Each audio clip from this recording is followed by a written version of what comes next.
Who are you with? Who are you with? Killing the Game. We met. Okay. I'm friends with Tim. We met in L.A. I came to your show with Tim Pool one time. Oh, nice. I don't know if you remember that. I trust that it happened. A long time ago, you were driving a black Tesla in L.A. Yes, okay. I believe you. This is Rubin, man. We're with the #1 political commentator in the world, Dave Rubin. Wow. How does it feel to be #1? I didn't know that until just now, so it feels pretty Well, I have a bunch of people about to come over here. They're going to throw rose petals at your feet. We're going to worship you. Oh, wow. I just did this for some water, so that's very nice to hear. We've also heard that you may be related to Rick Rubin. Is that a conspiracy theory? I wish I was related to Rick Rubin. I once got a DM from Rick Rubin, and I was like, oh my God, am I related to him? We haven't been able to figure that out since. I don't know. I don't know. That would be pretty cool. There's some stuff going on with 23andMe. I don't know. Maybe they might take your DNA. I would gladly check it. I mean, how much better would it be than to be related to Rick Rubin, you know?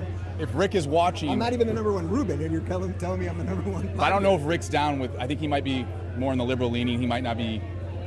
He might disown you, like Bobby Kennedy. His family's disowning him now. He wants to take out 1,000 ingredients in the food that's illegal in Europe and here.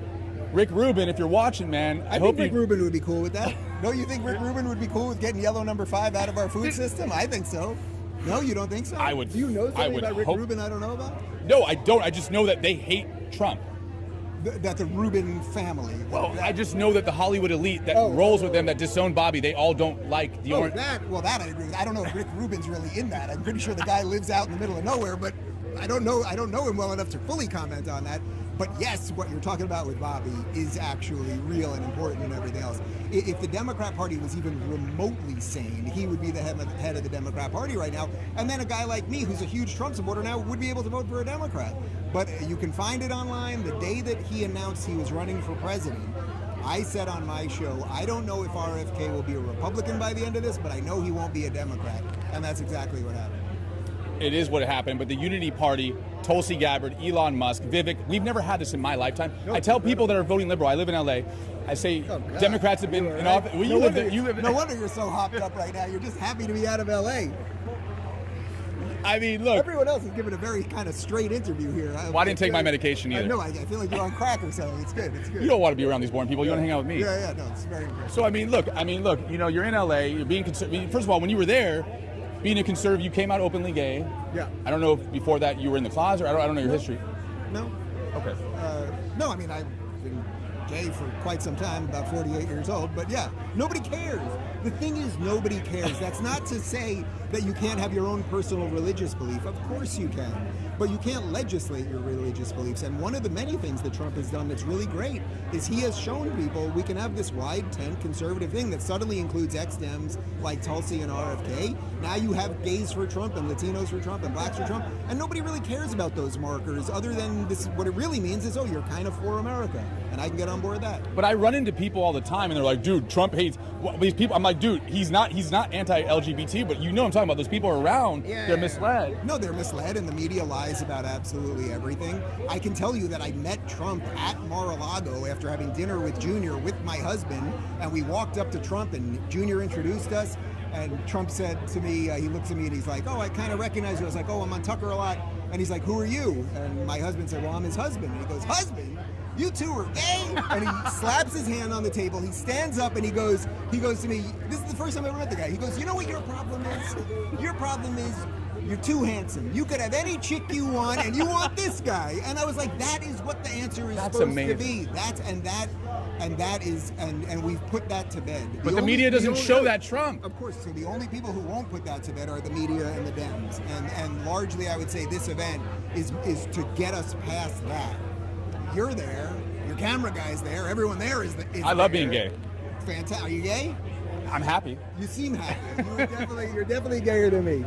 I mean, I'm just saying, but there are a lot of conservatives, and I'm sure you get slack all the time. I'm assuming they attack you because they're never. No, not never, but not nearly the way people on the left do. Sure, every now and again I'll get trolls on Twitter or whatever else. But no one in the mainstream, what I would now say is a very wide tent conservative movement, cares about it. Literally nobody does. People have agreed to disagree. People realize that their cousin or their uncle or their aunt's a lesbo. Like, nobody cares anymore. Are you monogamous or polyamorous? Completely monogamous. All right, this interview is coming to a conclusion very soon. So what do you want to say? I mean, how do we get... I don't trust a lot of people in the world. And then people attack you when you say they trust the voting process. Yeah.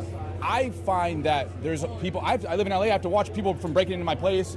How do we just think there's always honest people that are in charge of all the voting? How do we stop slime balls well, like everything else in life, you should have a healthy dose of skepticism. I really do hope that the Republicans and Laura Trump has now put more people on the ground for 36 days or whatever it is from now, so that we'll have more of a feeling that the system works. Because, dare I quote Padme Amidala from the prequels, but the system only works if we believe in it, in essence. Democracy only works if we believe in it.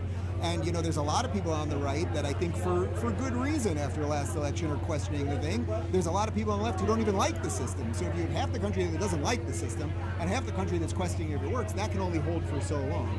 So we have to get past that. I can tell you that having lived in Florida now for a couple of years where I vote with an ID, which you don't. What's your address? You don't have to. It doesn't matter what my address is.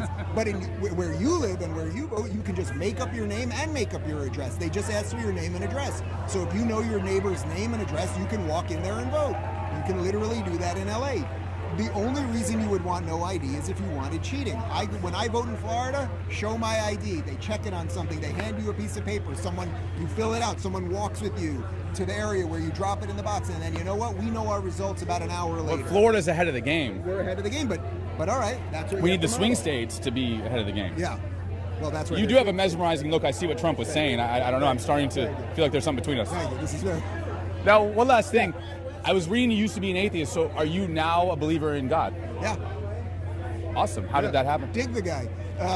Well, there were many things that happened. I would say one of them largely was touring with Jordan Peterson, who was so obviously deeply connecting these ancient biblical stories, whether you believe them literally or metaphorically, to the challenges of our day. And without getting too far in the weeds on this, I do something every August. I go off the grid for a month. And one year that I did it with no phone or TV or anything else, it's about 6 years ago or so. Were you on mushrooms? I wasn't then, but I've done mushrooms. It's been a while. But as Jordan always says about mushrooms, be wary of unearned wisdom, which I always think is a good line. Everyone, they do ayahuasca and they think they figured out the meaning of life, and it's like... Breath work and God, you don't even need psychedelics. Breathwork and psychedelics, you don't need God. That might be what some of them say, not what I would say. It is very obvious to me. I think there's actually empirical evidence, even if only at a functional level, that a society that at least knows that there is something outside of itself can organize and aim towards something good. Our founders understood that, and it doesn't mean that everyone. I'm not particularly religious. It doesn't mean that the country has to be religious. But there's a reason we call them God-given rights. Well, listen, Dave. I love you. I love you. This will be the memorable interview. I love you, man. You're a Most good guy. of them I forget immediately after. I love my Dave Rubin. Yeah. Dave Rubin is a loving man. Freaking me out He's a over here. humble, great guy.